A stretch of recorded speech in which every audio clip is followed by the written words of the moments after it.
Hello and good morning, ladies and gentlemen, and welcome to the final of the 2019 Mattel World Scrabble Championships.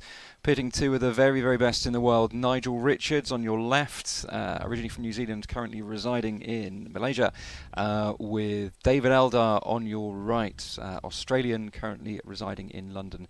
Nigel, I believe, as the top seed going to this final, will be commencing. And, well, we're straight into the action. Nigel is rated 2176 and David Eldar 2157, putting them both in the top three players in the world. Absolutely, yeah. Nigel, a clear number two at the moment. Obvious opening play. Well, obvious if you know the word of Mavie, M-A-V-I-E for 26, keeping the nice I-E. Another option, if you didn't want to leave a vowel next to the double, would be Mieve, M-I-E-V-E, keeping A-I. I get the feeling Nigel will play for keeping the EI, not being too concerned about slotting the vowel. Going for optimum leave to give himself a maximum bingo chance in the early going is generally more important than worrying about a little dinky play off the I. Yeah. And particularly because the positioning of the V will mean that parallel plays with the X across the top are not possible, or very, very unlikely. I do think, however, Nigel will completely send Eldar on tilt if he plays this horizontally. Yes, many players open with a horizontal move first, but both Nigel and David are well known for always starting their games going vertically. So Nigel now considering Mieve from a defensive point of view. Mieve also takes more hooks, right? It's a verb, It's a so verb, it takes yeah. the D and the S. Takes D and the S.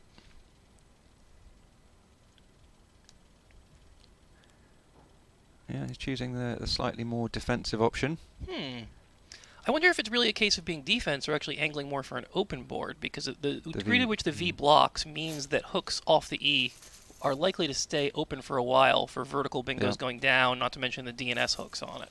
So that takes Nigel straight away to 26 points.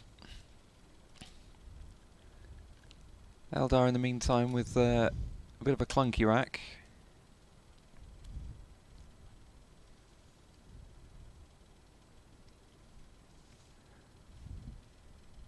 Plays like Ponzu, which would immediately clear it up. Well, immediately, keeping two eyes, are not available. Unzip doesn't play. Ponzu is available, but it misses everything. Oh, well, the E on Mieve. Unzip is still leaves the double I, but it does score decently well. Double I-O. Sometimes you have to make a play and accept that you're not going to have the best leave and just hope that your rack improves. What about something like just PIU? I mean, it only scores 10 points, but you could play it either down making PE, creating potentials down for yourself from the Z, keeping ZION. Looks like he's aiming for opium off the M. Yeah. Which looks like a good way to do it. It scores Reasonable. decently well, and it's a much, much improved rack. One thing it's good to know is that since ZE was added in the last update, or ZE, I should say, since I'm in England here, the Z is an even stronger letter left in your leave than before. Takes David's score to 18.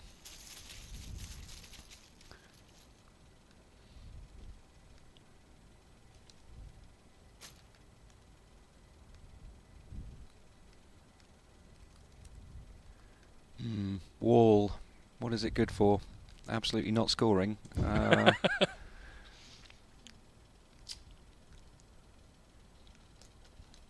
He's playing. Playing Lorwyn. Yeah, again, it's an all-vowel leave, but at least you're turning over 5 tiles and scoring decently well. 31 healthy points on this board. Scores 31, taking Nigel to 57. But as we can see, Eldar with the first blank. Botanize. Going to play in bonus and get it notarized. Notarize as well, yeah. Botanize probably slightly better than notarize. Topazine is another possibility. Yeah. The thing I like about botanize is that the B starting on the left-hand edge is not a great letter for bingoing down to. Plus it's a blank, so you won't score anything off it if you triple it. I mean, it's only 1 point, but... Just another point about Nigel's law-in. He left the AU, but a general rule is that if you have to leave a suboptimal leave, at least make it a short leave. Give yourself more letters to draw to recover from it. So he did turn over 5 tiles. It's a good general principle that When you have to leave a less than good leave, turn over a lot of tiles, and when you can leave a strong leave, it's better to keep more tiles. Yeah, minimise the risk of it going wrong. David looks like he's cycling through several of the bingos he has now and considering which one he wants to play. I mean, they're all very close, but as we said, I'd probably put Botanize very slightly ahead. But I would too, but I also it's not worth wasting a whole lot of time on this. Pick one and move on. what about Monazite? The problem with both Monazite and Topazine is that they leave the Z where you can easily score off it to the double. So that's why I think Botanize is a little bit better. It doesn't expose the Z as much. Botanize would take more hooks, so maybe Monazite only taking the S. Would that be a consideration, do we think? A little bit. I mean, again, these are all very minor differences. Yeah. Amazonite is down from the A. It doesn't hit the triple. That doesn't slot the Z, so it's not going to be quite good, right? Or Amazonite's a 9. Amazonite's a 9, Yeah, that's right. Yeah, anagram of Anatomize. That's right. Or with an S, anagram of Metanoias. And Anatomies, obviously. Yeah, so he's taking with Notarize because, like Botanize, it doesn't slot the Z, but it also takes fewer hooks. That's 101, taking David to 119, so into an early lead.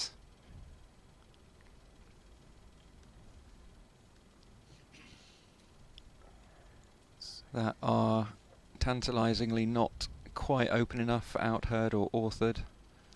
Because as I was trying to say, Botanize takes the R for Botanizer. Notarize does not take the R. It only takes the D and the S. A notarizer is also known as a notary. Yep. Yes. But interestingly, I can guarantee that Nigel would know that. Would we be 100% confident that Eldar would know? That Botanizer is good? But Botanizer is good and Notarizer isn't? I'm pretty sure he would know that too. I think David knows his 9s, or at least his 8 to make 9 hooks. Yeah. So there we go, Nigel forking the board. Yeah, forking the board is when you open up two separate areas of the board at the same time that cannot both be closed at once. In this case, the word meaved has no hooks, so the hook under ZO is open, and any plays with the H or putting an S on Oda are open. Yeah. So that creates two separate openings, and it'll take multiple turns for David Eldar to address them. Yeah, 34 there for Nigel, taking him to 91. David has picked out the Q with the U. Q is a vowel-hungry tile, so if you can keep a vowel-heavy rack, it's going to give you more flexibility with it in the future. Yeah, this isn't that bad. He's probably going to get Aqua down somewhere. I'm looking to see where he can do this. Aqua Zoa is one possibility. He's holding the I to then score QI later. Now, of course, Nigel could have an I himself, but scores enough points to probably be worth it, considering that I don't see any other great options. There's Queena through the IN. Yeah, but, well... It's vowel heavy leave, but it's going to score 36. It's a shame that Taiaha down from the T doesn't make a more flexible Q setup. So the I would be next to the triple letter. What is he looking at lining up IQA, UA in that order? He's looking at AHA rather than IQUA. He's looking at AHA and Zoa. Which is a sound move. I mean, it begins to close off the left-hand side of the board. Zoa doesn't take any hooks. Yeah. The R and the A have gone. So this is a good lesson, too, is that oftentimes you want to get rid of the Q very quickly, but when you do have the U on your rack and some other tiles that go well with the Q, then it's actually not a terrible letter to keep. That's 26 points, taking him to 145. So David now with a 54-point lead. Yeah, and one of the advantages of using that ZO hook, putting an A there's no hooks that go underneath it. So, as opposed to if somebody had made Zoo or Zal. So the next play underneath AHA is going to start creating a box on that lower left quadrant of the board, and that space is going to be probably pretty exhausted. Those floaters, the NOT, are going to be not very useful soon, and there's not a good way to get underneath Zoa over to the right side of the board. So it's a very kind of closing play, and the Q seems likely to go down for a decent score. It's an excellent point, Chris, about board control. I'd say even further than that, he just killed a bingo lane, right? You could make bingos ending in ZOS, for instance, but now you can get at most a 6-tile play there. He wants to kill the lane to protect his lead. Also, holding a tile like Q on his rack, he knows that if the board stays closed, he's likely to outscore Nigel on the next turn. Nigel playing another really opening move. suggesting that he is playing a more aggressive game in this. Maybe going Well, back to what we were saying with Meaved earlier on. He did get down by the bingo early. He knows Yeah. he has to keep it open. Well, another option could have been just playing WYE underneath Aha for 33, but that doesn't really develop another sector of the board. And it makes it so easy for Yeah. David to score with underlaps Yeah. there. Although, as we know from what David has, it would be extremely frustrating because David's sitting there with a quiver and nowhere to play it. Mm-hmm. David is a quiver with fear that his bingo won't go down. Fear the beard. Nigel setting up Tugrick. Nigel on 1-3-1. I think it's a very good example we're seeing from Nigel here is good players often have a sense if they're trailing early, even if the game isn't out of hand, they don't need to get desperate, but they want to keep shaping the board in a way that will be conducive to comebacks. And Nigel's last two plays of Oda and Tweely have shown that he is making sure that things can't develop in a totally closed board way. Yeah.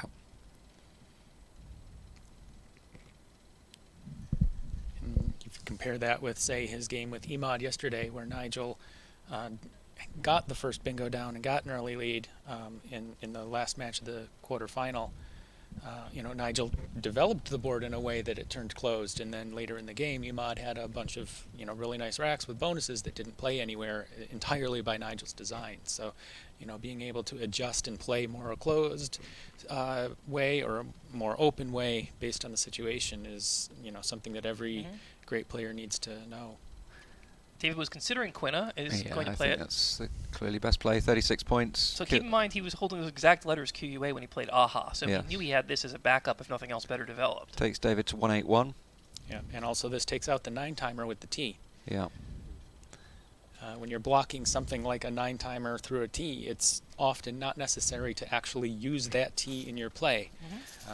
Keeping a good eye on the full geometry of the board is important. And also interesting, or importantly, he's frustrated the E of Meaved. So Quina has a couple of bonuses there.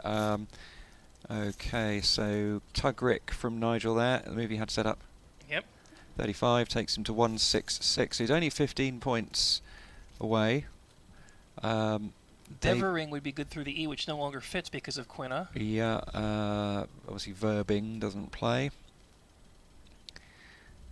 Nigel Pricely. Nigel is on 170. He's thinking about playing just Verbing through the R, possibly, of Tugrick? Yeah. Or maybe curbing from the K. That's your highest scoring play. Or curving. Yeah, curving is the highest scoring play.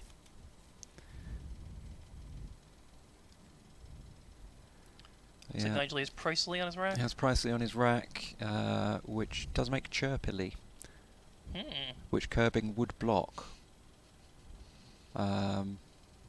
Oh, sorry, he does make Chirpily. I hadn't noticed what he put on his rack, ladies and gentlemen. Yes. He was putting it on as he said it. Yeah, it's, well, great minds. Yep. But yeah, I think... It looks like David's going to play curving and block it, although Nigel will still have a nice scoring play of Pricely through the R and Tugrick. So he's considering... He's not considering just playing... Actually, I don't know what he's considering. Curving seems very natural here. He wants to keep turning over tiles, scoring, and pressing his lead. It's not a huge lead, but as long as he keeps tempo. Yeah, he might be... He wants to play harsh Verb up top yeah. with B-O-W. Verb, well, because he's going to be looking at the floating R of Tugrick and thinking that's not going to be blocked because Nigel's likely to play through the K. And you're not going to play parallel plays down the side of that to take out that R. So, I mean, okay, he's got an 11-point lead. It's not really much of a lead. No, Verb is actually a very good play, and it doesn't actually work out horribly for him. Even though Nigel gets his bingo down, he keeps a good bingo lead, and Nigel opens the board for him. So he may actually end up striking him back hard if that happens.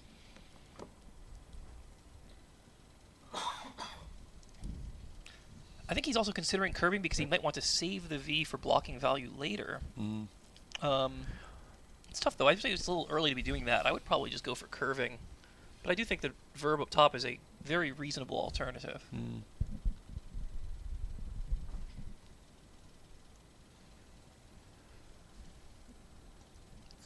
I think I'd... Curbing, of course, takes an S as well. There's a minor consideration in this position. I probably would play the V. Oh, he's going to let Nigel get... Well, he's going to let Nigel get the bonus, so it's going to come down to... I don't think this is a mistake, even though Nigel hits the bonus. This is a solid play that scores well and keeps a good leave for him. Simulation puts curving as a 5% higher win percentage. That's 2-ply after we've had about 2,000 iterations now. And David drew the blank. David drew the blank.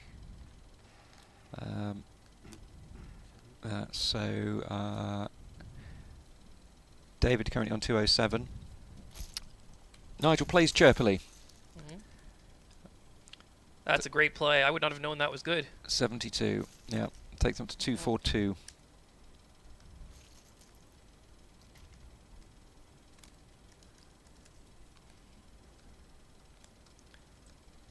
So there was value in turning over more tiles, blocking lanes with curving, but you're not blocking everything, obviously. But part of what you have to figure out is with Nigel, you know he's going to get bingos down, you know he's going to get big scores. You need to go for maximum offense, too, to keep up with him. And Verb is a play that scores a lot and keeps a very promising leave. Yeah.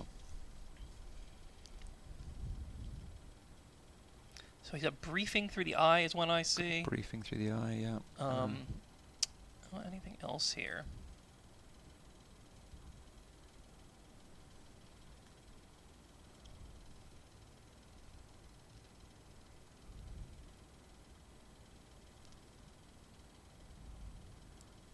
Is befringe a word? Yes.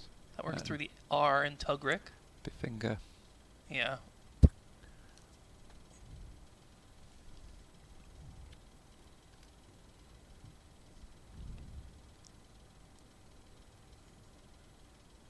It's perhaps worth noting that Nigel played chirpily without waiting his customary 30 to 45 seconds. And since David Eldar's already low on time, he's down to 13 minutes, and there's still, 35 tiles in the bag or so. I wouldn't say that's quite low on time. They've played a lot of tiles already. They're probably like halfway through the bag, so he's on about pace, but Nigel definitely has the time advantage.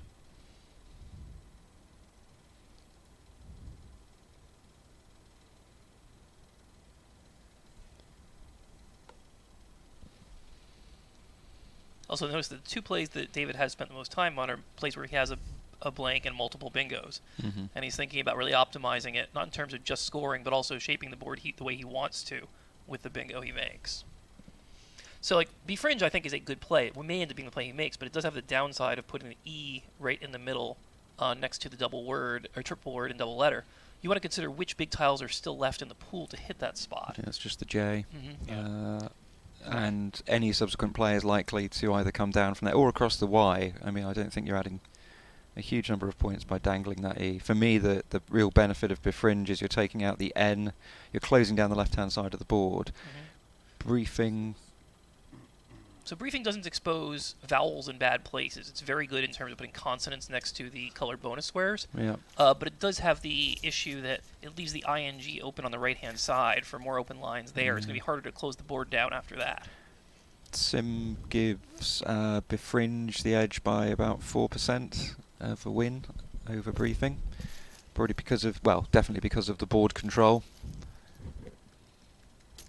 Yeah, it's a funny thing. So Befringe could get hit with the J right away, but it's a one-time thing, right? On that turn, if he has the letters, he hits it. Yeah. If not, that is not going to stay open very long.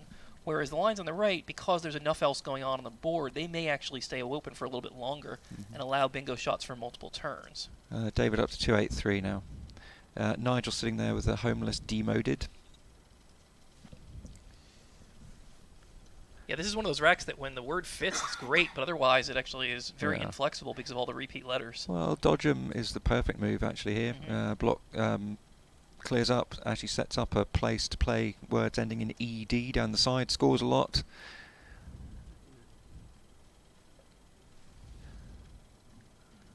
We have ourselves a game. It's 281 to 283. And how did that happen, considering that it feels that Nigel's being slightly bagged? But Coronet goes down. I don't think so. He's made really nice plays of Tugrick and Tweely and No. Oda. Oh, but he's... from a bagged point of view, I'm saying that the power tiles have all gone his opponent's way. Nigel can score with whatever tiles he draws, but Yeah. David hits Coronet. If you can find 35, 40-point plays every single turn, then even if your opponent hits a couple bonuses, you're still very much in the game, and Nigel demonstrates that. David to routinely. 3-5-1.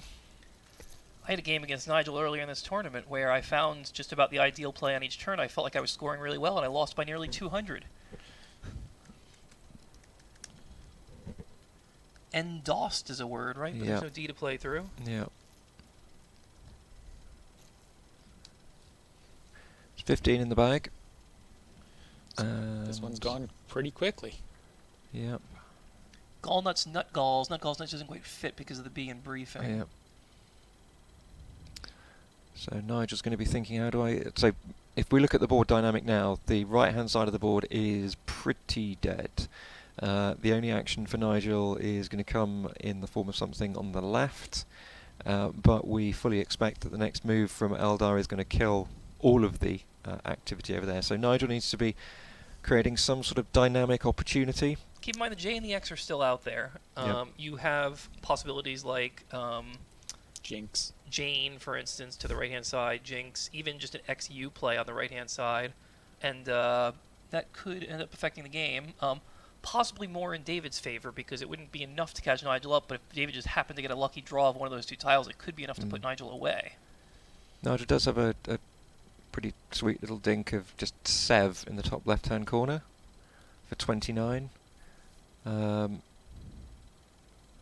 Yeah, plays off duplicate letters, leaves a very strong leave there. I mean, it'll be interesting. I mean, because we know that David has all one-pointers. So this is an amazing thing. Nigel had a desk note as a triple, and there are 3 T's remaining. I'm wondering if there's a way he can fish off that S in a clever way. For instance, something making like SO on the right-hand side is a very crazy play. Probably a smarter way to do this. Makes it look like he has ISO and he's making a hook there. There's only one I remaining. He doesn't actually have it, but he might deke David into thinking he does it, and then he draws the T in his desk note. I do think Sev, though, is just good points, and he still may draw T. Yeah. Oh, he's playing something else. D signs. So he's playing for the high-scoring tiles, are we thinking? This is interesting. 36 to take him to 3-1-7. Because it doesn't seem like a play that's going for bingos. It's killing more of the board and using up some of his good bingo tiles. Does score well, but he's still down by a healthy margin, 317 to 351 here. So that means that he's really banking on winning in some other way, possibly, than getting a bingo. He's picked the J. Jottier. Jottier. Jottier's not going to play the way the board is shaped right now, though, and it's hard to believe that David would make an opening for it. So scores now are Nigel 3-1-7 to David Eldar 3-5-1. Nigel will have a big score with the J. And given that David has very little actually to score, scores could be on a parity after this move.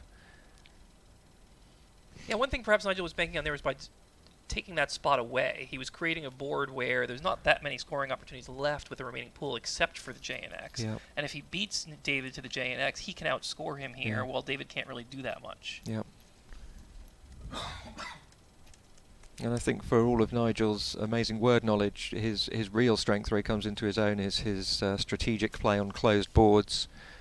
His ability to invent openings, to find plays that other players wouldn't, is quite frankly staggering. So in a simple heads-up, even score end game, who would ever back anyone apart from Nigel? So one thing David could play is Lank to the K, or Lunk actually is a little better than that. Kills the N. Yeah, kill some lanes and just get some good points, right? He leaves LAST, and part of his reason for doing this is not that he even wants a bingo, but he wants to have flexible tiles for the next turn, and if Nigel creates an open lane, he might hit a bingo. He's not playing for the bingo, but he's just playing for getting points. Will he be worried maybe about the big plays through that N of Coronet? I mean, I guess from David's point of view, the bag is pretty decent for bonuses actually. STTRREEEAI. So here's a play I like for David: is Lunt down from the O in Coronet, because there's no J play there that will fit. I think with the remaining pool. Like if there were K still out, he'd have to worry about junk, but that's not going to happen. So Lunt actually is very good in terms of killing X and Y spots and he's looking at another version of the same type of thing, null, right now. Or Nuller. He might be, Yeah. because of the number of vowels to come. Yeah. He's probably chasing the J and the X in a similar way to Nigel. There are still some O's remaining, although I don't know if that's a big concern for the Ono hook. But I think he has that idea. That's a good way to play along that line, because it also kills the JO and JA spots for parallel plays there. It really makes the board very dead for the J and the X.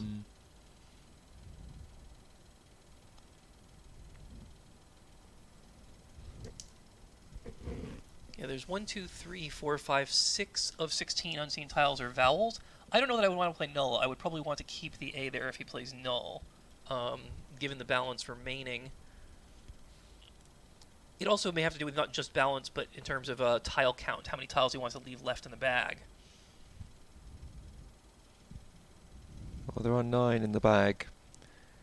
So if he plays 5 now, leaves 4. Nigel plays 3 tiles on to jerk, leaving 1 in the bag. But I mean, it depends what David's approach to this is. I mean, if he's chasing the J or the X, I mean, there are big places for both the J and the X. So as long as he gets one of them, he's pretty firm favourite to win this game. Yeah, one advantage to doing a greater turnover here is that really it is kind of a race to the J and X right now. And playing off that extra tile does give him the extra edge in trying to draw those tiles. Yeah. It does look like the X is likely to go down off the A and Taha there through the X, for instance, but or through the U in Tugrik. But the J, once Nola comes down, will be a little bit harder to use. Although I guess there is jerk on the bottom.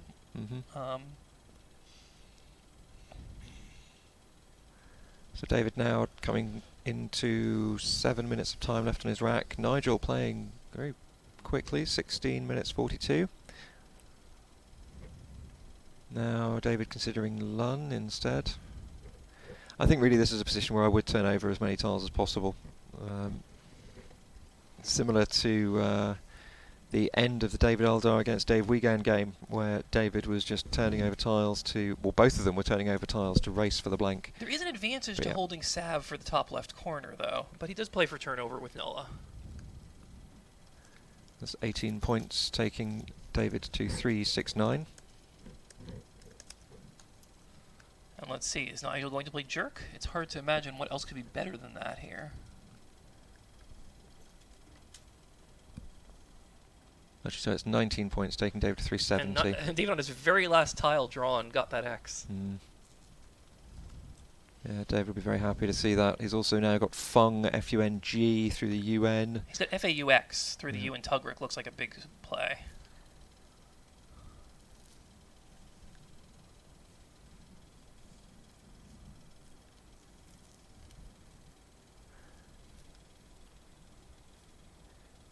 So championship player actually, interestingly, has Jut for 24 as winning more than a quarter of the time. Where is that? Just through the U of Tugrik. To take away the X spot. To take away the X spot, keeping the O. What is that aiming for? Something bingo off the end and notarize? Well, if you look at, I mean, he's got the O for the Ono hook. I need to look at what's in the bag. Yeah, that was my concern why I wanted to play Lunt, because it didn't take any front hooks. There was definitely value in the extra turnover, and we saw David needed it because it wasn't until the 5th tile he drew that he got the X. There's stuff like Eterio unseen to Nigel. There is, yeah. You know, there are bonuses with that O hook he could draw into. You got to imagine if David has drawn the X and he gets it down in that spot, Nigel's going to lose, especially if he blocks potential bingo lanes with the N and the O. So this is what I predict, though. Nigel's going to play Jut. If David sniffs out bingo's there, he's going to say it's not crucial to play the X right away. It's more crucial to play Fung, hold on to the X, take out that spot. I think the big question is whether Nigel can make a draw that gives him both a bingo up there and off the N on the left. He is leaving 2 tiles in the bag if he does this. And yeah, there's an advantage to that, too, because there's more uncertainty to David about what he's got.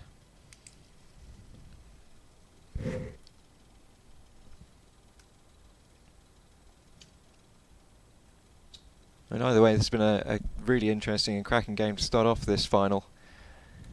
Yeah, excellent play from both players so far. Yep. Everything we want to see in a World Championship final. He's playing Jut. That's a great play. Too many players would be tempted. That's Scores 24, taking Nigel to 3-4-1, so he's only 29 points away. And Drew arrow ties. Oh, yes. He's got Onariest through the end. That is true. And he's taken out the obvious X play. So now the question from David's point of view is... if David plays Fung, he loses. Yeah, David's got to consider all the remaining bingos in the pool. Now, this shouldn't actually be that hard for him. Well, there's Risotto. Oh, no, there's not. Hold on, let's have a look. Yeah. Toreros. So this is a little bit of a guessing game in that, yes, Toreros, for instance, is possible on the right, Honoriest is possible on the left. No, there's only one R unseen. Oh. No Toreros. I have 2 R's on my machine here.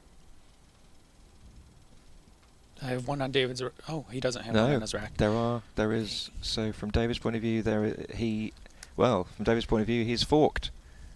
Yeah.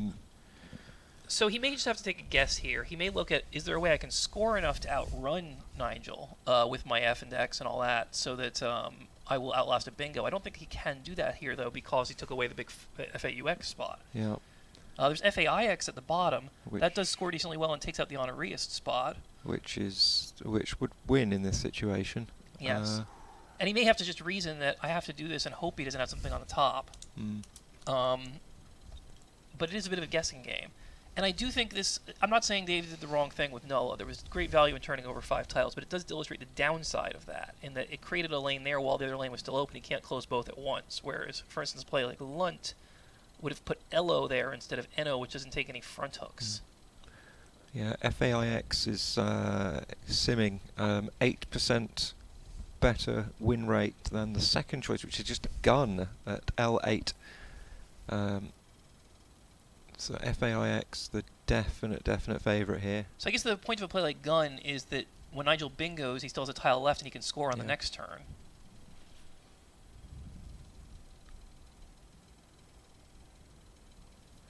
And it also sets up something like Fets down the right-hand side and guns. But it keeps the X in that case. Yeah. So the priority really is just to stop Nigel from bingoing. The rest of it is pretty immaterial.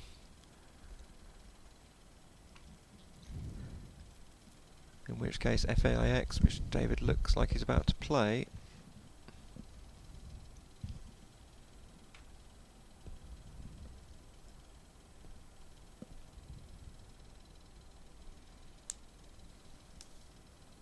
So even if this doesn't work out for Nigel, Jut was brilliant. It gave him a chance. It created enough ambiguity in a situation where he had bingos in both places that David had to play a guessing game.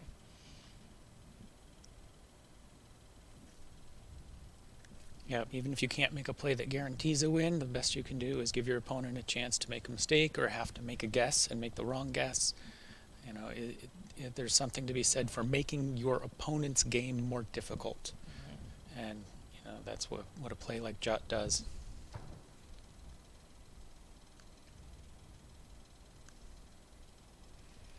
Quackle Championship player says that a play blocking the N wins I think all but 1 or 2 of the end game, so it only loses to that one particular rack of Toreros. He's looking at.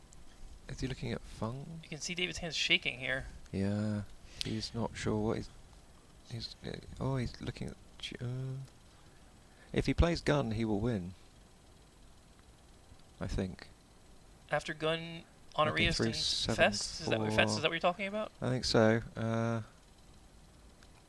Because Onariest is only face value, so it's only going to be 59, so it'll take him to 400. Oh, he's going to play Faye, though. Well, it works out. Right play. Well played. Yep, 28 points for Faye. Takes David to 398 to Nigel's 341. That's 57. But he will be relieved to see that O coming out of the bag. David got himself down to about 2 minutes plus on the clock. Nigel definitely pressed him a little bit by moving fast. He wasn't out of time, but he had less time to be able to calculate a tricky endgame, and hats off to him for playing it very well, even with limited time on his clock. I think the winningest play now for Nigel is to play Erratize and Snow. Looks like he's looking at REIK on the bottom. Yeah. That is best. 31, best play. takes him to 372, so 26 in it. David's got storage on his rack. What's his play here? Yeah, That is best.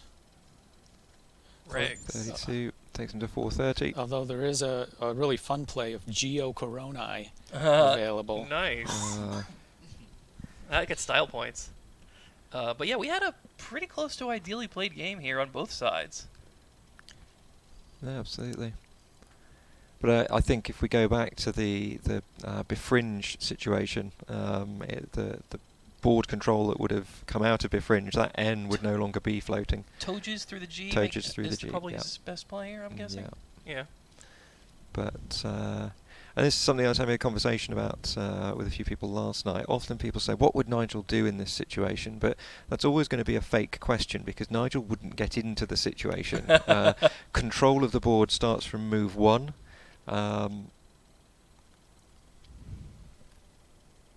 Interestingly, Elise says that gun was the better winning move than FAIX. Well, FAX would have lost to Bingos on the right. Right? Yeah. You know, the Quackle should be solving the 2 in the bag endgame, and Gun is about 80%, but Fey was 94, so it found 2 specific endgames that Fey lost. Great. David is the winner. Great finish to the game, though. Final score is 428, I guess, to 390. 392. Oh, he went out with the so 392. And 432, right? Because it's minus only half as much. Yes, the computer we have scores this slightly differently. So it's a +2 to Nigel's 390 is 392, and -2 to David's 430 is 428. So 392 and 428, the Yeah. final score. Very well played by both. I mean, fascinating move. I think Designs to me stands out as the really interesting move of this game. Almost all players, I think, would be happy to play something such as Sev. Well, Designs is fascinating for a few reasons. One is that not only was he turning over bingo tiles and making it a lower scoring board except for the J and X, it was also a matter of he didn't just play Design. He turned over 2 S's when he didn't need to because he knew that the race to the J and X was so important in that situation. Yeah.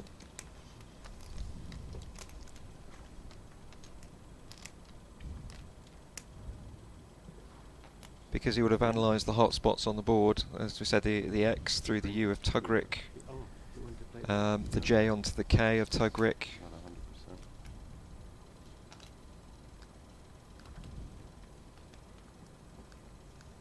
That is amazing judgment. I think very few players would have done that type of thing that Nigel did there. Most of them with that rack would have been aiming more to play for a bingo than to play for the turnover to the J and the X.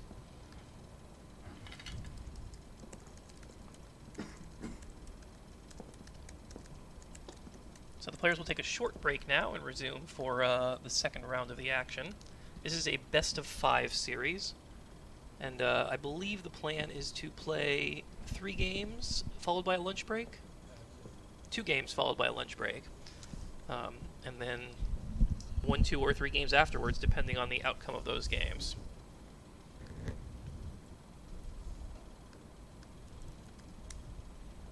So shall we pause for a second here and resume when the players are back for the next game at the top of the hour in about 15 minutes?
Hello everyone, welcome back to Game 2 of the 2019 Mattel World Scrabble Championships after an amazing and eventful Game 1.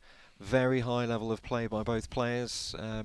Possibly there were several talking points there. I think we had the designs play by Nigel, which we've just been simming like mad to try and work out how that stacks up into the options. The befringe early play by David Eldar, maybe losing a little bit of control on the left-hand side of the board, which caused him a bit of pain later on. And all coming down to the wire, coming down to really one of the last tiles out of the bag. So very, very exciting as we move into round 2. Yeah, and we have Brett Smitheram here, the 2016 world champion, and I'm Chris Leip, the runner-up in 2014, and we also have Harshan Lamabadasuria, the runner-up in 2017. Paul won the second game, it's tied up 1-1 in the third place match. And in the third place matchup at the moment, Paul won the second game against Peter Armstrong to tie it up at 1-1. So that is also a best of 5. So we'll try and keep you up to date with what's happening there. So you can see that David Elder at the start of the game, he prefers to pick all his tiles in one go to save a few seconds on the alternative, which is placing them face down one at a time on the table. It's David's turn this time to draw the W and U combination that Nigel was putting up with in the last game. Nigel needing an S for Sayoroid. Ain't gonna get one. So simulating David's choices, the Quackle sim likes a changing 5, which is exactly what he's done. And kept ER. Nigel. Changing EIUW to AER also sims very strongly. Apparently also changing to AER sims well. I think in this situation. Yeah, in a thing like that, it's easy to compare the two exchanges pairwise, and keeping ER is going to be a better keep than AER just because it's more balanced. AER is vowel heavy, and the A doesn't add enough to outbalance being vowel heavy. So if you compare those two pairwise, even though they're very close in the sim, over the board it's a relatively easy comparison to choose ER. So Nigel's got Curio lined up for 20 points. He's going to be slightly reassured that David changed 5 tiles, keeping presumably 2 compatible tiles, as opposed to changing fewer tiles, which would strongly imply that David's got a bingo-prone rack. Although now David only needs the floating N for Ensnarer. Sorry, I for Ensnarer, which he has been given. So that takes Nigel to 20. David's going to have a low-scoring bingo, but it will be a bingo, so he will take a 40-point lead. I expect him to play this pretty quickly because it's the only one on there. For those of you who aren't familiar with Scrabble, players will have learned combinations such as AEINRS plus the 1 and 2 tiles that go with it to make 7s and 8s. So this is a bread and butter play. It's a David Elder hallmark to play unique bingos instantaneously to save time, to manage bank time at the beginning of the game. It's interesting that he's taking his time over this move, in my opinion. Wonder what he's thinking. There's probably a little bit of nerves involved as much as anything. He puts a lot of pressure on himself in a situation like this. What not many people realize that even very high-level top players, they do suffer from word uncertainty. It's quite possible that he's writing down ensnarer, are they both good? So it might be a slight word uncertainty issue going on here. I wouldn't be surprised. There's ensnarl, but not insnarl, so that's something that could cause confusion. There's lots of very similar words which might be causing some interference. Yeah, there's always that moment where you pick up your tiles and the clock starts, and then you forget every word that you've ever known, and you can't even remember basic words in the English language. Just your mind goes blank. Yeah. So it looks like he had a moment of uncertainty, but he worked his way through it. Well done. There's a 60-point play there for David, taking us to 60 points. The only other 8 with that rack would be Branner's.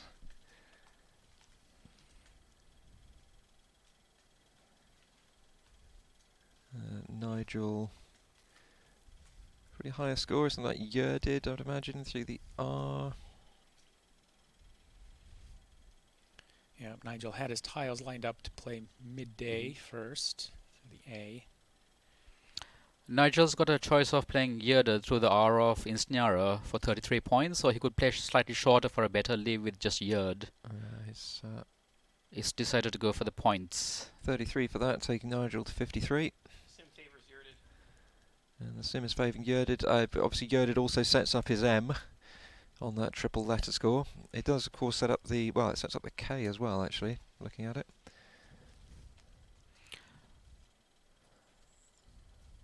I think they're both playing quite quickly, much faster than average for at this level in a World Championship final. I think they're both trying to bank time for the end game and more difficult decisions later in the game. Yeah. David with Nogaku there. Lovely play, doesn't take an S. Another option could be something like Kino down the side of Yerdid, maximising the score. I do quite like Kino.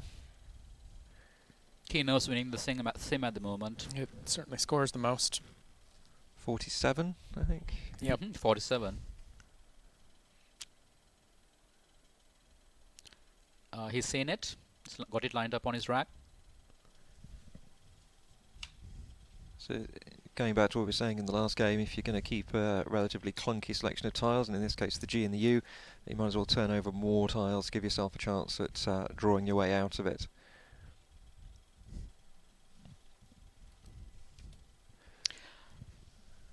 Nigel sending a message to his opponent here. He wants somewhere to play his QI.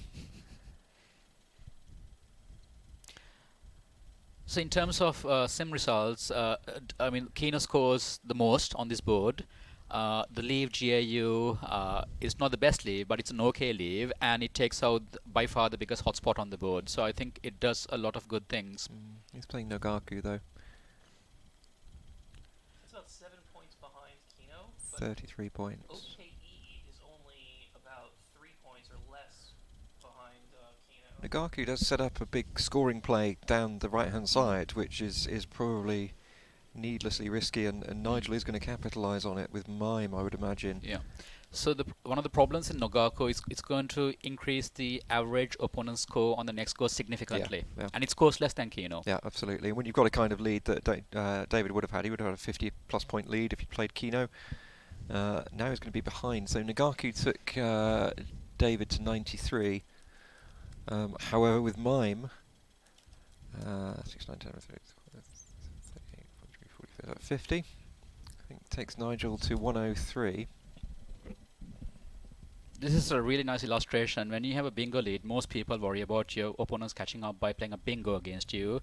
But more often than that, the risk is a hotspot play. Absolutely, yeah. And David now has drawn badly. Yeah, that's his right play, the all year. Yoya down to the Arvin Snarer, Absolutely right. which will leave a big gaze play down the left-hand side, but he's not to know that. And I expect Nigel to play gaze pretty quickly, unless I've missed something else.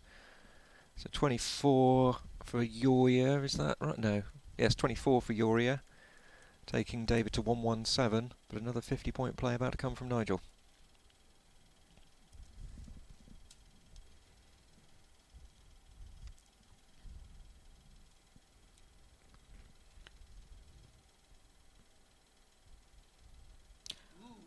David drawing a blank. So this game illustrates the fact that Nigel's not really worried about you playing face value bingos against him, because he can easily overcome that by just outscoring you on the hotspots. Yeah, and it's a good illustration of when your opponent responds immediately with a bonus, don't be demoralized. There's a lot of game left to go. There's a lot of stuff that's going to happen. There's still blanks unseen. There's always a chance. There's no reason to be demoralized about where the game is going on the first couple turns. 58 points for Nigel, taking him to 161.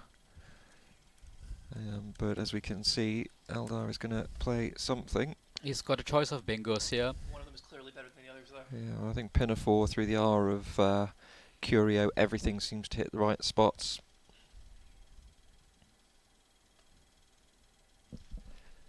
We've got 3, but David's talking. Do we need him to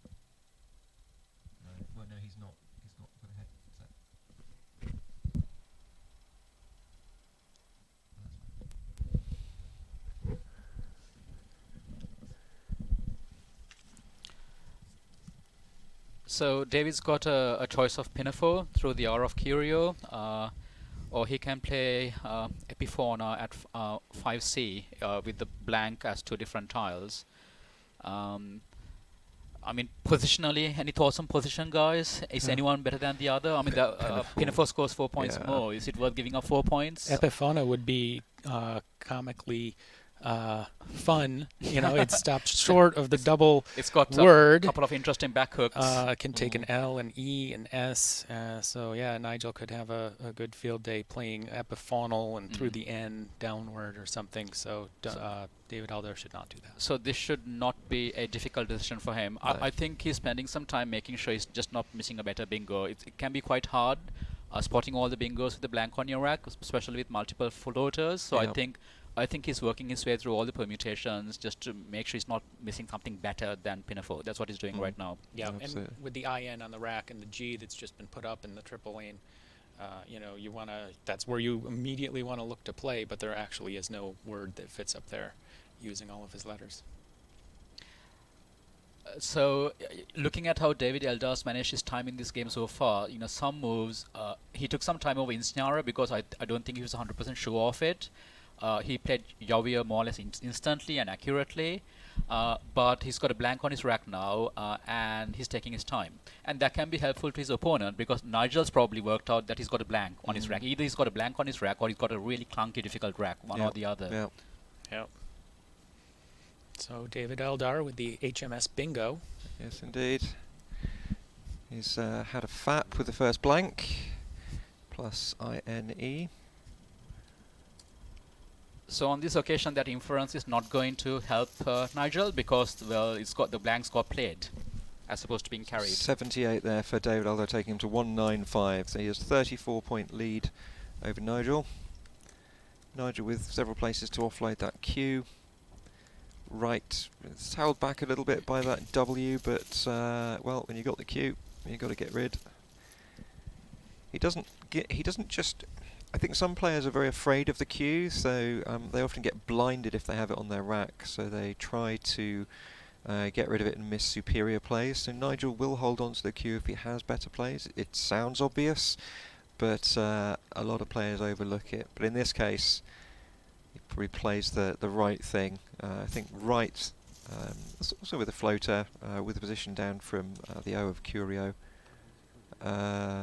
David has neutralised it. I'm guessing he's not challenging Chin. 24 points for Nigel, take him to 185. They're probably checking the scores. Yeah. Nigel now has twices. And it'll play. And it will play. But will it only play onto Curio? I think it will only play onto Curio. And where is David going to play his move? Probably won't block it, I'd imagine.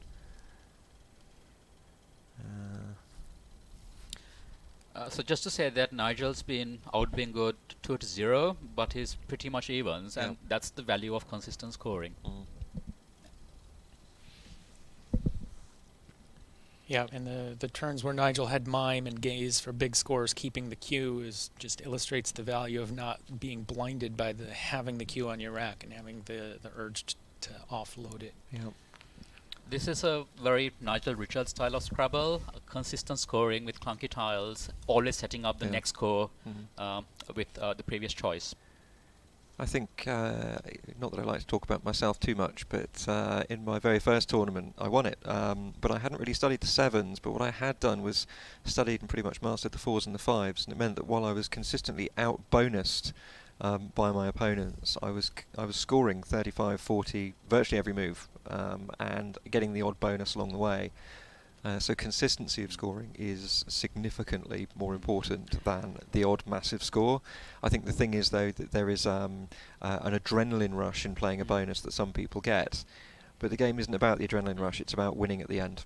So David scores 29 for Vita, keeping BOET, but I think it's the best choice. Yeah. I mean, there's nothing to criticize on that choice, really. And it takes out a hotspot, scores well, keeps a reasonable balanced leave. Takes David 2-2-4. Nigel will now play twices. I imagine making curios. Psychologically, it can be quite hard sitting on a bingo which only is placed in one place and waiting for your opponent to play and trying to remain impassive. That can be interesting situation over the board. 75 for Nigel, which will take him up to 260. I know when I'm in that situation, I try not to look at the part of the board where my bonus will play. Hopefully, if I, look somewhere else, that's where they'll go. Or you could do the opposite. You could bluff your opponent and stare directly at where the body is buried. Yeah. Got the double reverse psychology going. Oh, Nigel's picked out his first blank. He's not been picking well so far, but Ironwood and Coronoid don't fit through the N. Anyway, let's worry about that when we get to it. David. So David's got the option of underlapping twice as with both, scoring 30. The major issue with that is that there's a risk of a enormous double-double under hooking onto CH. That's the risk, but it's a good example of a catastrophic outcome which is unlikely. And when you evaluate risk, risk has two components: the magnitude of the negative outcome and the likelihood of the negative outcome, and the overall risk is the compound of those two factors. Yeah, and Nigel, just having played a bonus, has a completely random rack, so you can't imagine that he's any more likely to have kept an E that would hook under CH or an A, because it's just random tiles out of the bag at this point. So 30 points for Booth, taking David up to 254. Nigel sitting with the Harry Potter magical spell of Ordoriosum, which will make David smell of fish.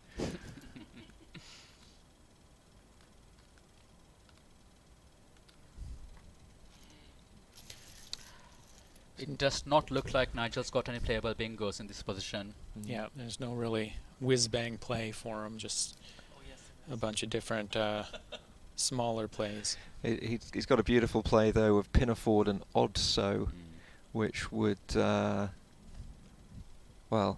it would.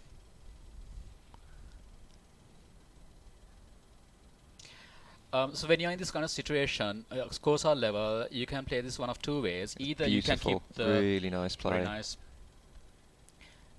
28 points, taking Nigel to 288. Nigel, in Nigel's mind, he would really like to play a bingo on CH. Points, sorry, 287. On CH, that's what he would like to do, and David's going to be worried about that on the next turn. Nigel on 287, yeah, there we go. Okay, so Nigel has...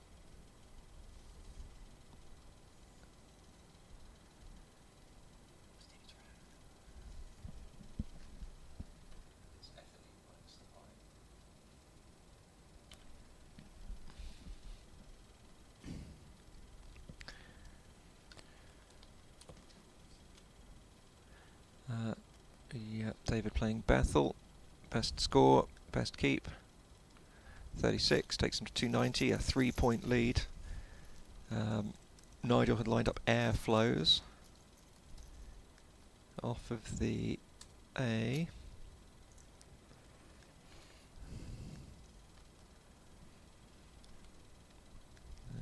How's David's picking doing now? David's probably going to benefit from playing Bethel, because even after Nigel bingos, there's going to be opportunities on the board for a comeback in terms of further bingos.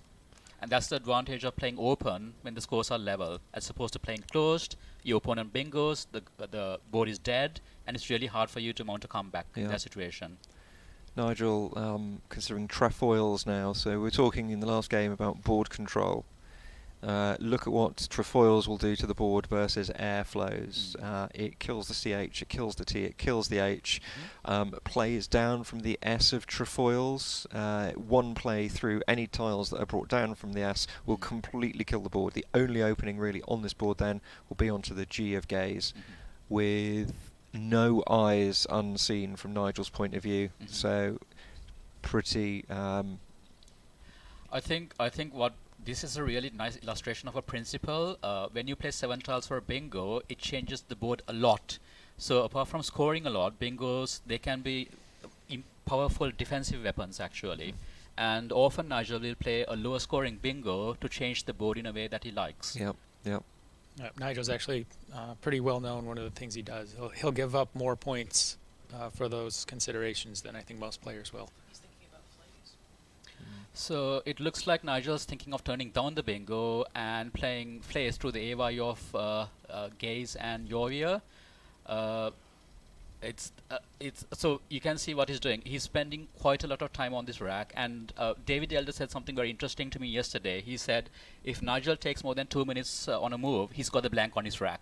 So I wonder whether those thoughts are going through David Elder's mind at the moment. Not that he's going to be able to do very much about it on this board. Yeah. He's winning the sim. Flays is winning the sim. Wow. Wow, that's And not by a lot, by a couple of percentage points, but it does win the sim. That's really impressive. 38 points, 325 takes Nigel to a 35-point lead. And in general, we often talk about it in terms of missing a bonus because that's what we do. But passing up a bonus with a blank in your keep is a lot less. It's a lot less of a sacrifice than not, because obviously your keep is that much better retaining the blank.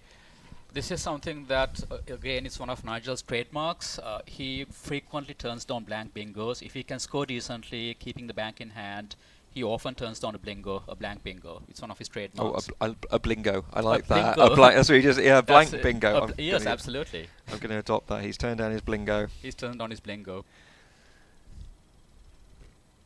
Yeah, usually, a rule of thumb will be 25 to 30 points playing the blank to get that much extra score.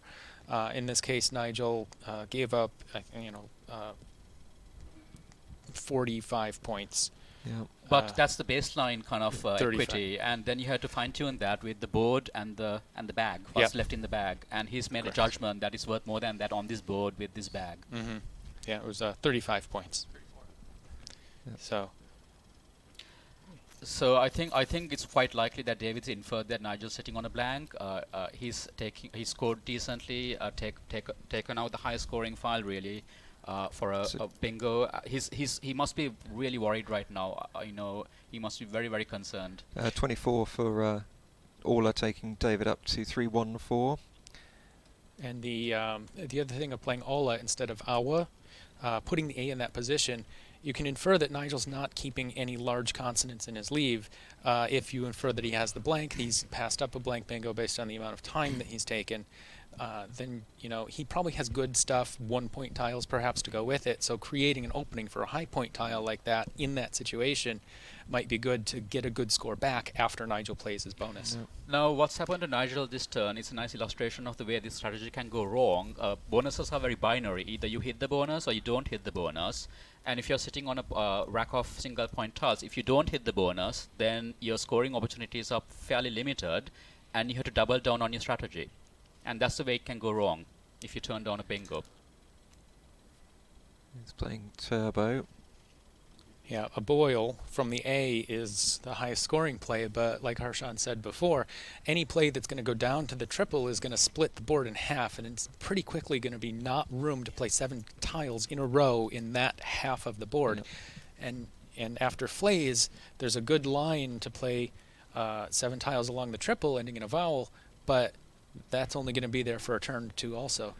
So if Nigel had played a Boyle in terms of controlling the board, David Eldar could really have put the screws on him by playing EX or something next to it. He can put the screws on now by playing maybe Axe Seed across under Orla, which will kill bonus positions, kill the A. We should say actually, so Nigel up to 348 now. Axid is the perfect play, apart from anything else. It plays 6 tiles and leaves exactly 1 tile in the bag. So Nigel's going to have to solve 8 endgames, which he can do. Yeah. So this is sometimes in Scrabble all the stars line up, and this is a good example of that. This is the highest score, leaves 1 tile in the bag, gives him a shot at the blank if the blank's in the bag, which is pretty unlikely at this stage, given the way Nigel's been playing. So the question in David Eldar's mind is, Axway looks wonderful, is there anything even better?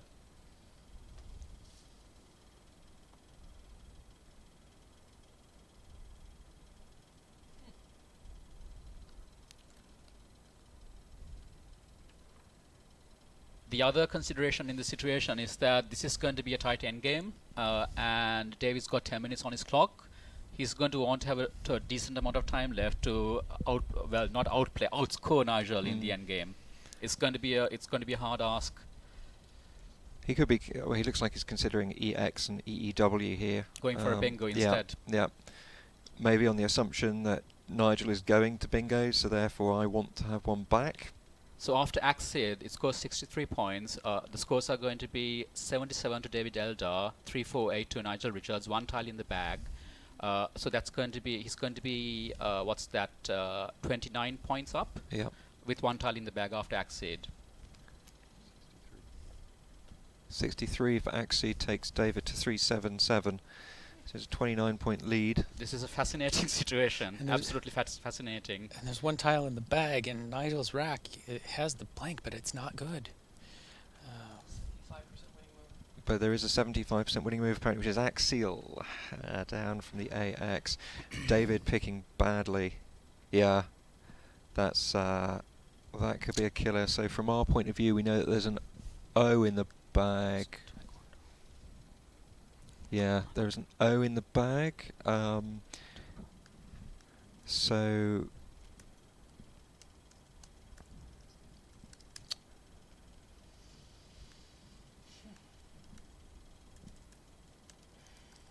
and obviously Nigel doesn't know this, but I think anything 32, yeah, or even something as simple as jive right now at the top is going to win the game for Nigel, but he'll be working through all of the potential end games.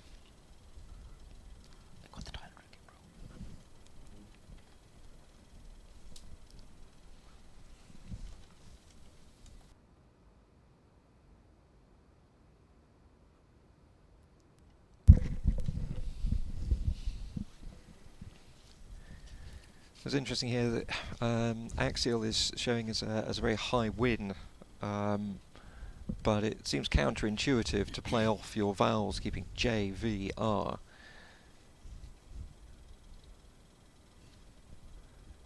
And especially when you're only taking a 7-point lead with that. But then look at the opportunities, I guess, across Nigel looking at Jarvie.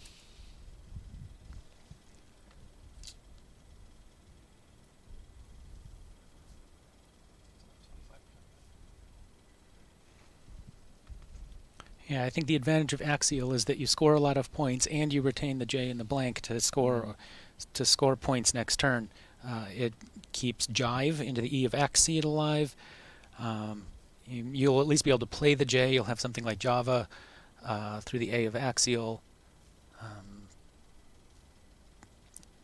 It's interesting that Jarvie wins so fewer games compared to Axial. It's a 49-point play.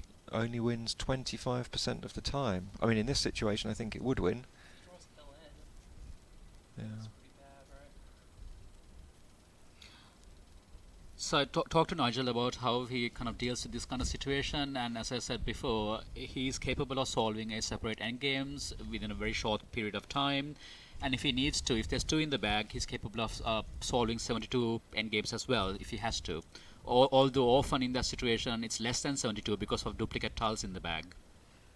Yeah, given what we know in the bag, Jarvie does win.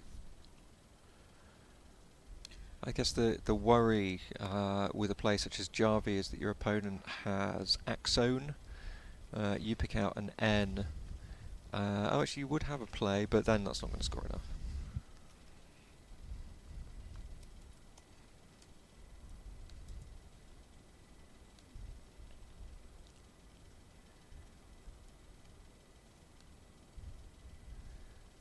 So Eldar probably staring down the barrel of a gun here. I think he'll realise that he's lost this short of a real error from Nigel now, and actually it's difficult to see how he could make a bad enough error to lose this.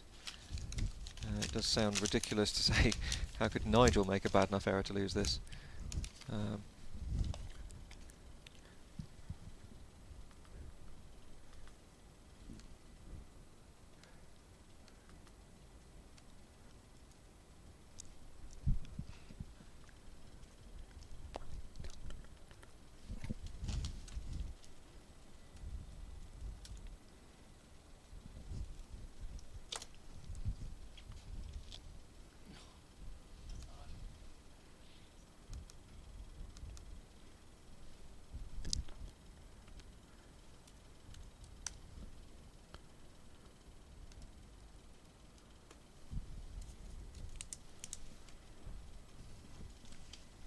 This can be either the most fun part or the most miserable part, waiting for your opponent to show you whether they've got the killer move or not. Nigel's benefiting from all the time he saved early in the game by making incredibly fast, accurate choices, and he's saving his time, and that's, he's benefiting from that, his excellent time management. It's instructive in this kind of situation. It's extremely unusual to find a 100% win. When you simulate these positions, when you work out pre-end games in this situation, 1 in the bag, 2 in the bag, it's often possible to find 98, 99% wins, but not a 100% win.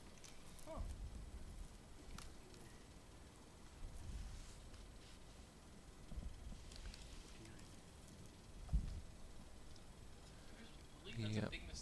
The computer seems to think that's a big mistake, but in this case we know it wins. It's possible Nigel's made that choice because of inference. Yeah. He might have inferred the tiles that David left kept. With 6 tiles. It's hard with a 6-tile play. Yeah. Yeah, David's rack is pretty much random after axe seed. It doesn't matter what his last tile is, pretty much. 49 though, taking Nigel to 397, and that's game over. Well, we can say well played. I think the only kind of significant error in this game would have been Nogaku compared to Kino, in my opinion. Yeah. And Jarvie in the end game, but it doesn't matter. Yeah.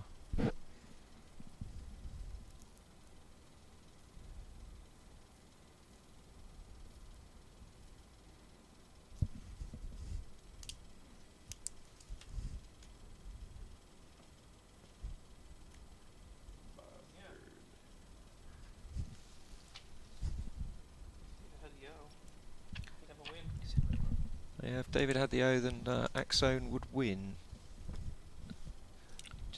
So,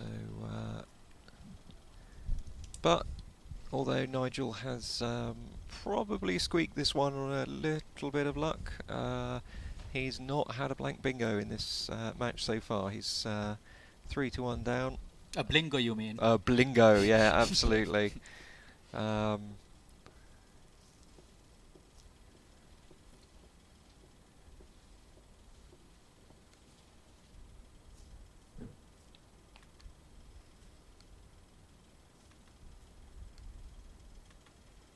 But I think in this case we can't be too critical of the play. I think a part of that is that Nigel did turn down a blingo. He did. He preferred to play phrased, keeping blank in hand, and again, as I said, trademark Nigel, really. Yeah, yeah.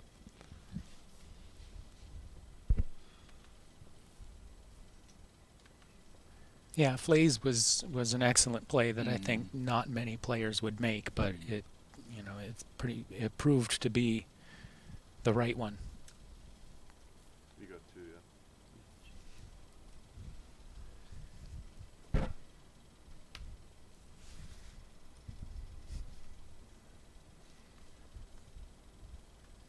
As we look down on the board, you can see the relative levels of housekeeping by both players.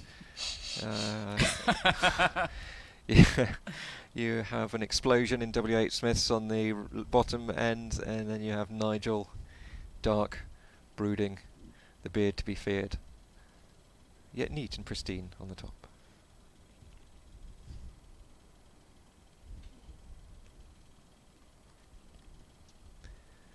David with a poisoned apple to hand to Nigel if it comes down to a final game.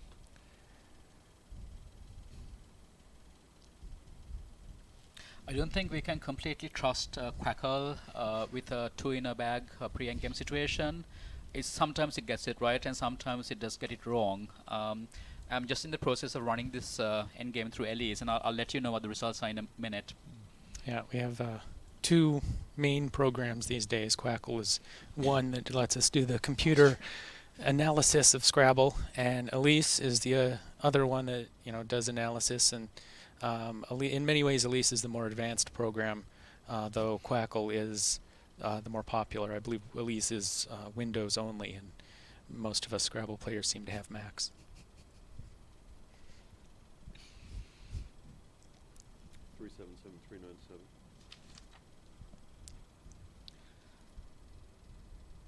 So David Elder's double checking the scores because that's obviously going to influence his end-game choices if there's a discrepancy in the scores. Oh, yeah, David playing what has to be the right play. The 30 points taking him to 407, but Nigel 14. Any advance on 14 as an outplay? No, obviously not. 14 points for low takes him up to 411. So I do have the results of Nigel's choice, and Javi comes top. According to Elise, Javi wins 77.8% of games, and Jive only wins 6.7% of games. So Nigel's choice was best, if you trust Elise. Where does Axial come in? So what I'm going to do now is I'm going to analyze the choices, and I can give you some data on. So the final score there, just while Harshan is running the analysis, is Nigel Richards 416, David Eldar 402. 402. Yeah, really, really good game. As we say, well, consistently high. Probably in this game, a couple more questionable plays. I mean, well, questionable. Good plays regardless, but maybe slightly different approach could have been taken. But really, really strong. I think it's interesting that the errors. I think, in my opinion, the only major error in this game was Nogaku, and it was not a word-finding error. Yeah. It was a decision-making error. Yes. Actually, do you want to reset it, or are you fine with it? There we go. So David just said, do you want to reset it into blocks? And Nigel said, yes, absolutely. Nigel, I think, likes his process, likes to do things consistently in the same way. Oh, I had that a long time. Oh, really? I didn't think turbo. Okay, so that was boned. David's, I don't know if you can hear, but his executive summary of his situation was that he was boned. Oh, with flash. He's explaining how he was facing a lost end game. Yeah, I would have been dead if you, oh no, I guess, or were you trying to avoid the junk in the bag or something? Plus there was a vowel deficit. I just felt like I could do better with the win. That was all really, because it was just you know, there's only one double there, only one double there. Yeah. It's a good.